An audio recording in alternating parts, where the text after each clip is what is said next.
The year was 1645, a time when the world was torn apart by wars, rebellions, and political unrest. A vast army of mercenaries hired by the royal court was marching towards the northern borders, ready to engage in a brutal conflict against rebels who had long defied the crown's rule. Among the ranks was Captain Reinhard, a seasoned soldier known for his courage and tactical brilliance. His soldiers trusted him, followed his every order, and were prepared for the battle ahead. But none of them knew that the greatest enemy they would face wasn't a rebel army or the harsh weather, was something far darker, more sinister and more powerful than anything they had ever encountered.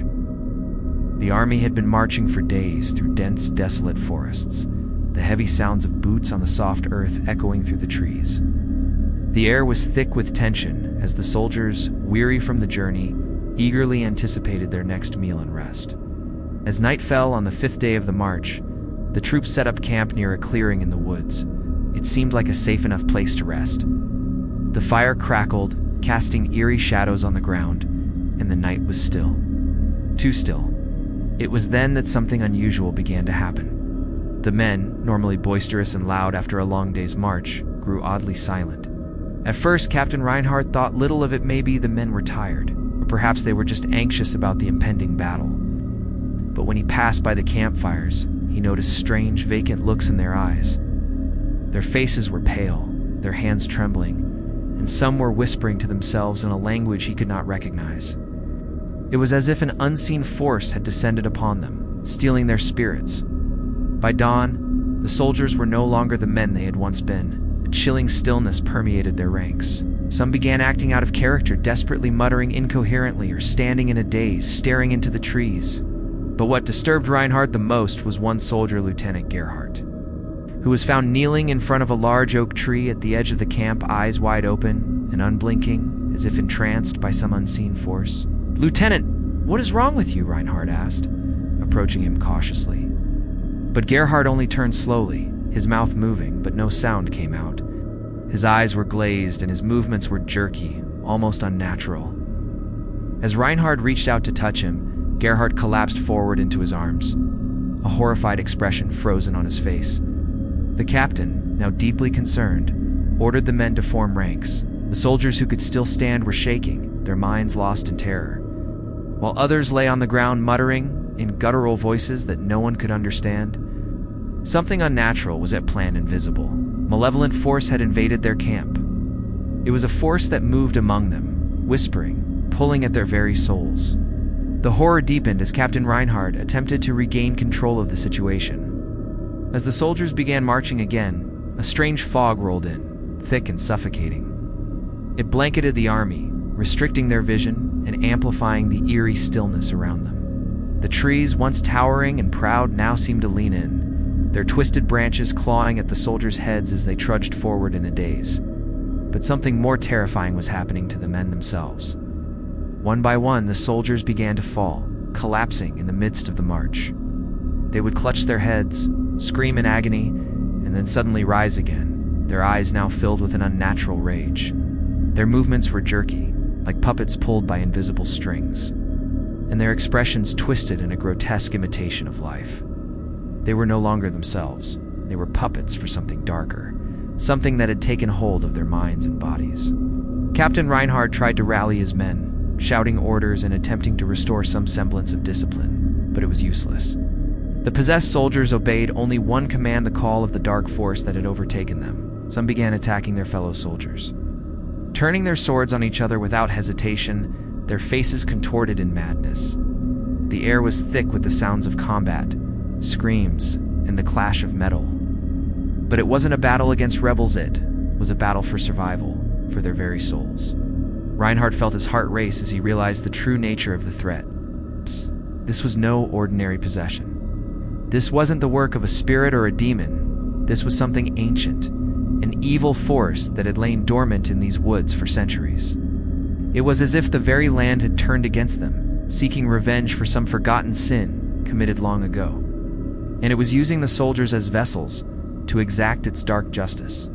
As the chaos intensified, Reinhard heard a voice. It was faint at first, barely a whisper carried by the wind, but it grew louder and clearer with each passing moment. It called his name, "Reinhard," it whispered, a voice both familiar and terrifying. He turned, searching for the source, but saw nothing. The voice came again, this time from within his own mind. "You will join us." He felt an icy grip on his heart. The words were not just a warning, they were a command.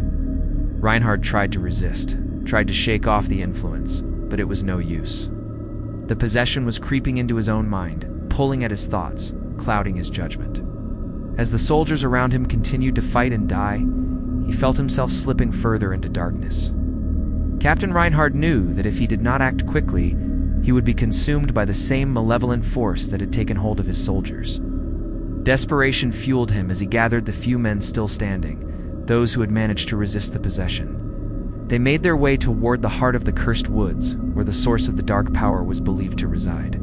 The air was thick with the oppressive weight of the curse, and the trees seemed to grow denser with each step they took, as if closing in on them. Reinhard's mind raced with thoughts of escape, but there was no escape from this. The land had been cursed long before his army had arrived. There were whispers of a betrayal in the past, a forgotten sin committed by a ruler, a king who had sold his soul for power. The land had been punished for his transgressions, and now the curse had claimed the souls of his soldiers. As the group ventured deeper into the forest, they came upon an ancient stone altar covered in moss and overgrown with vines. It was here that the ritual had been performed centuries ago, the ritual that had bound the land to its cursed fate. Reinhard knew that if there was any hope of saving his men, he would have to destroy this altar, break the ancient bond that had tied them to the curse. But as they approached the altar, the possessed soldiers emerged from the shadows, their eyes glowing with an unnatural light.